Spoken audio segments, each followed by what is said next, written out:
baptized will be saved. In the name of the Father, and the Son, and of the Holy Spirit. Amen. I should have been on my way to Swaziland today, because tomorrow the church in Swaziland is celebrating its centenary. The Catholic Church has been there for only 100 years. And then also tomorrow is the induction of the Argentinian Bishop Ponce de Leon. He was the Bishop of Ingwavuma in Zululand. And when Bishop Ndlovu of Manzini died, Bishop Ponce de Leon had to double up. Can you imagine? Looking after two dioceses in two different countries. And he did that for several months. And then it was decided that he would have only Swaziland. And they'll have to look for a Zulu group for Ingwavuma. So any of these Zulu priests better be careful. At any rate, I sent an email to Bishop Ponce de Leon, and I said, I'd love to be there for your induction tomorrow, but I didn't say it's more important, but I said I have another appointment on Saturday, and it is very important that I should be at the celebration of the 40th anniversary of one of the senior priests of the diocese, Father Simon Boitumelo Molefe. And he sent a reply by email saying, we'll miss you, but we will understand. You see, Archbishop Slattery should have been there today, but being a member of the Catholic Bishops' Conference, I'm let off the hook now of that, so he had to be there. So I'm only pleased to be able to represent him in a way and to celebrate with Father Simon Molefe. You see, Father Simon Molefe has a special place for me in my life because he did his first curacy with me at Kopanong, Tembisa. I'm not sure which year he came. That's right. And then in 1975, I was appointed Archbishop of Pretoria. More than 60 years ago, I became a Catholic, and because I thought the church was infallible. And then when they appointed me Archbishop, I knew there's dust its vote. So, Father Molefe did his first curacy. He suffered under me for about a year or so. And one thing that I can pat myself on the back about, I taught him to drive in my little Volkswagen Beetle. No brown felt there, no longer existing. It's now an ivory park and all that. And so he's very special to me as my first curate from those days. And then in June, I had to leave Tembisa to go to four places, waterproof. So it is a special pleasure for me to celebrate with him today and with you. It is appropriate that he should have been ordained on the feast of the conversion of St. Paul, the apostle to the nations. And you heard in the first reading how St. Paul, who was then Saul of Tarsus, was on his way to Damascus to arrest Christians and to bring them to Jerusalem to be executed. And on his way, he saw a great light, and the Lord appeared to him and said, Saul, Saul, why are you persecuting me? He said, why are you persecuting followers? Why are you persecuting me? Because Jesus identifies with us through our baptism. We became members of his body, members of his family, members of the new nation, the people of God, the bride of Christ. There's a special relationship between us. So if Christians are persecuted, insulted, harmed in any way, Jesus sees that that is being done to him. Why are you persecuting me? And then Saul said, who are you, Lord?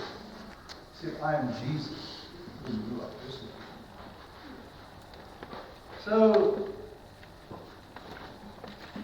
for a while, Saul lost his sight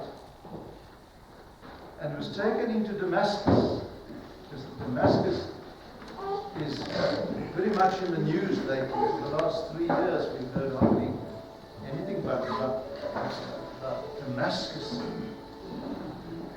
And Saul was taken to the street which is called Straight, like Church Street, Pretoria, but now it's 4 lanes. It was the longest straight street in the world. Straight Street in Damascus is where Saul was taken. And one wonders if it still exists. It's probably been blown to smithereens, because we could go there and see the very place where Saul was let down in a basket from the wall to escape. And Saul was baptized by Ananias and had to carry out the mandate that the Lord had given him to take the good news about Jesus Christ to the Gentiles, to the nations. And Saul, who was then known as Paul, went into what is today Turkey. And he preached first in the synagogues. But when the Jews did not want to hear his message, he turned to the Gentiles, to the nations. And today, one often hears theologians saying, the Jews did us a favor, because if they had accepted Christ, he might not have had time to turn to the Gentiles. And so the Jews will have their turn. God has not forgotten them. But in the meantime, the pagans will receive the good news. And then Paul was very much guided by the Holy Spirit, who said, don't go into Bithynia or into the province of Asia, not the continent of Asia, but the province of Asia, because the Lord wanted him to come into Europe. He had a dream of a man saying, come over to us. So Paul crossed over the Bosphorus at Constantinople, just south of Constantinople, Istanbul, and he went into northern Greece, which was then called Macedonia. And there he brought the faith to the Greeks. And eventually, he ended up in Rome. But he went to Rome as a prisoner. And while he was in Rome, he was under house arrest, and he was able to receive visitors. And he went on making known the good news of the love of God shown us in Jesus Christ. He was then put to death by the Emperor Nero only a short while after Peter was crucified. crucified in Rome. He was the first bishop of Rome, as you know. And Paul was not crucified, but was beheaded, because he was a Roman citizen, so he had the privilege of being beheaded instead of being crucified. And the two apostles of Rome, of course, of Peter and Paul. So why I say it's such an appropriate day for Father Molefe to have been ordained. Because what was started with Paul, going into the whole world and proclaiming the gospel to the nations, he has been able to carry on here in South Africa. And the interesting thing about evangelization, the proclamation of the gospel, is not simply for individuals to give their hearts to the Lord Jesus. It is that, but it's more than that. To give their hearts to the Lord Jesus and begin a relationship with me and my Jesus. It is the becoming through baptism a member of the body of Christ. You see, Jesus identified with us sinners when he went to John the Baptist and said, I want you to baptize me. And John said, I should be baptized by you, not you by me. And Jesus said, no, do this to fulfill your righteousness. So Jesus, by receiving baptism of repentance, Jesus, who had never sinned, was identifying with us sinners, as he did throughout his ministry. He echoed them. He was criticized for mixing with sinners. Jesus loves sinners. He hates sinners, but he loves sinners. That is how he was going to bring about our salvation. And then Jesus often spoke about his baptism, that he had to receive a baptism with which he has to be baptized. And people would ask, weren't you baptized by John the Baptist? He was speaking of what John's baptism was merely symbolizing. Going down into the water, representing death, and coming up out of the water, representing the resurrection. What Jesus was talking about was his crucifixion, when he died and then rose again on the third day. That's his baptism. And through that, he saved us from our sin. And through his resurrection, he gave to us new life. Following the resurrection, of course, was the gift of the Holy Spirit. And before Jesus returned to his Father, he said to his disciples, what you heard in the Gospel today, go out into the whole world and make disciples of all the nations. And as Matthew adds, baptize them in the name of the Father and of the Son and of the Holy Spirit. St. Mark simply says, he who believes and is baptized will be saved. Why baptism? Because we must be identified with Jesus. He identified himself with us through the baptism of repentance. But after Pentecost, that several thousand people were baptized on Pentecost Sunday. After that, when we are baptized, we are identified with Jesus Christ. We are members of his body, his mystical body. And he sees us as being himself.